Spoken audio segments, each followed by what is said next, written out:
ఎలక్షన్లు వస్తాయి పోతాయి, కానీ ఇవాళ 4 లక్షల మంది జూబ్లీహిల్స్ ఓటర్లకు 4 కోట్ల మంది తెలంగాణ ప్రజల గోస తీర్చే అవకాశం మీ చేతికొచ్చింది. మీరు ఇక్కడ గట్టిగా జూబ్లీహిల్స్ లో తీర్పిచ్చి కాంగ్రెస్ పార్టీ డిపాజిట్ జప్తు చేస్తే ఖచ్చితంగా 4 కోట్ల మంది తెలంగాణ ప్రజలకు అక్కడ ఉన్న బాకీ ఉన్నాయన్నీ మీకు బ్రహ్మాండంగా వాళ్ళకు అందుతాయి.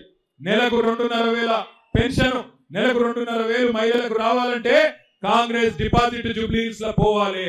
నెలకు 4,000 రూపాయల పెన్షన్ ముసలోళ్ళకు పెద్ద మనుషులకు రావాలంటే కాంగ్రెస్ డిపాజిట్ జూబ్లీహిల్స్ లో పోవాలి.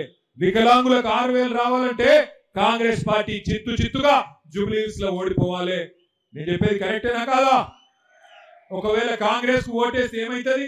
రేవంత్ రెడ్డి ఒకటే అనుకుంటాడు, నేను ఏమి ఇయ్యకపోయినా, మహిళలకు నేను నెలకు 2,500 ఇయ్యకపోయినా, సిలిండర్ 500 అని చెప్పి 1000 రూపాయలు ఇచ్చినా, కరెంటు ఫ్రీ అని కరెంట్ ఇయ్యకపోయినా, ఏమి ఇయ్యకపోయినా వీళ్ళు మళ్ళా నాకే ఇస్తున్నారు ఓట్లు, కాబట్టి ఏమి ఇచ్చే అవసరం లేదు అని చెప్పి తెల్లారి మొత్తం ఎగబెడతాడు.